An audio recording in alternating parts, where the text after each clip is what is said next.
Welcome to the YouTube channel, Contact Center Knowledge Hub, your one-stop solution for expert guidance, best practices, and actionable knowledge in the world of contact centers. Explore, learn, and enhance contact center skills.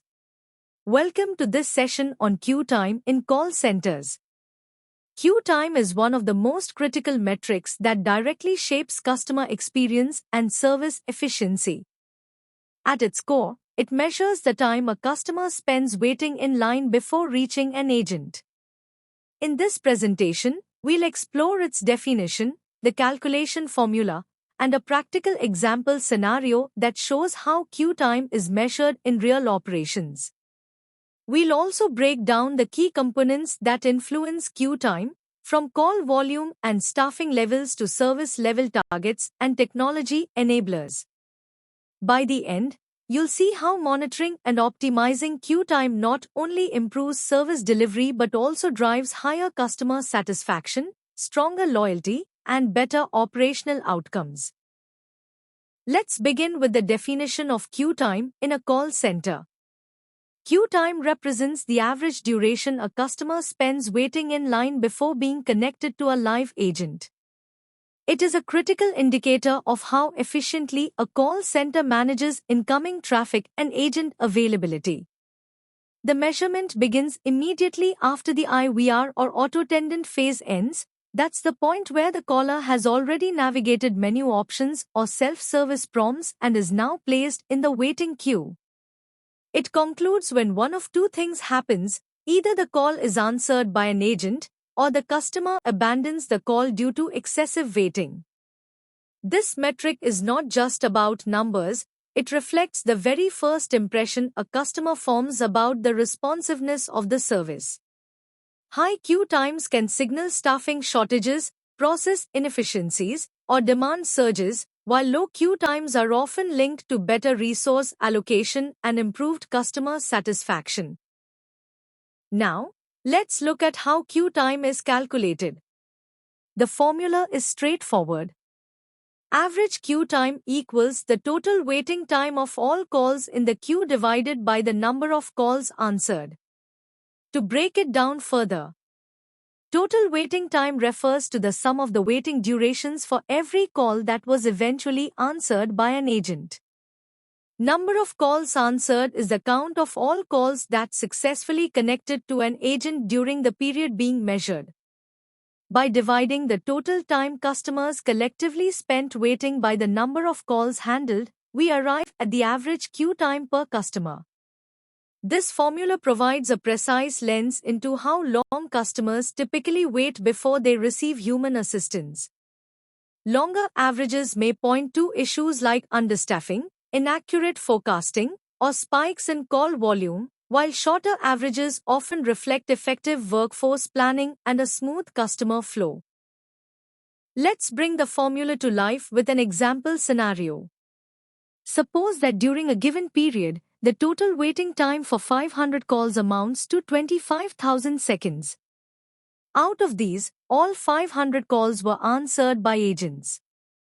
Applying the formula, we divide the total waiting time, 25,000, by the number of calls answered, which is 500. The result is an average queue time of 50 seconds. In simple terms, this means that each customer, on average, waited 50 seconds in the queue before being connected to an agent.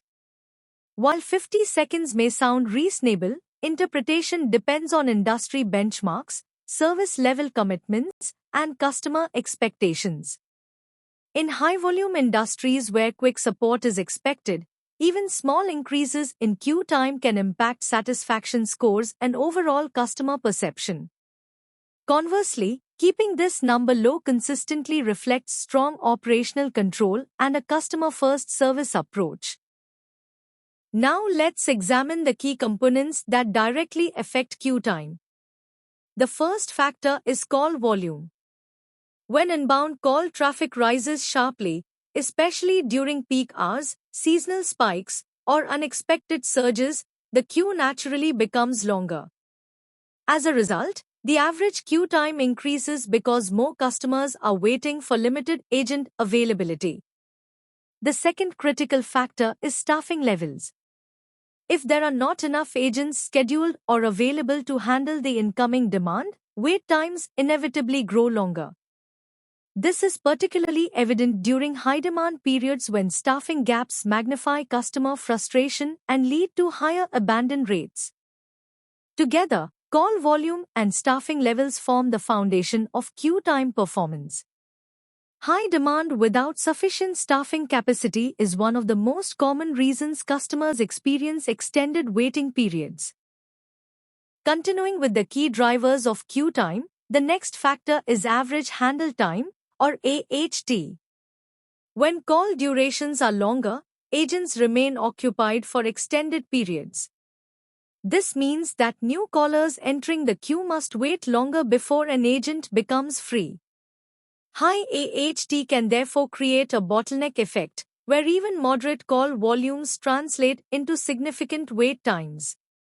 Another critical factor is service level, or SL. Service level commitments are typically expressed as the percentage of calls answered within a target time frame, such as 80% of calls answered within 0 seconds. When service levels fall, for example, only 60% of calls are answered within 60 seconds, queue times increase. Poor SL performance often reflects either inadequate staffing or inefficient processes, both of which directly impact the customer's wait. In short, both AHT and service level are vital levers. Keeping handle times efficient and meeting agreed service levels are essential to maintaining shorter queue times and ensuring a smooth customer journey. Next, let's explore how technology and routing design influence queue time. The first factor here is IVR complexity. When an interactive voice response system presents customers with too many menu options or confusing paths, the call takes longer to be routed to the right queue. This additional delay not only frustrates customers but also contributes to longer overall queue times. A streamlined IVR experience, on the other hand, gets customers to the right agent faster. The second factor is call routing logic.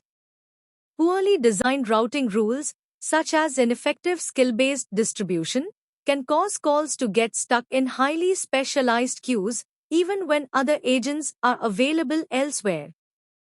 This results in uneven workloads, idle capacity in some queues, and excessive wait times in others. In short, both IVR complexity and routing logic play a critical role in shaping queue times.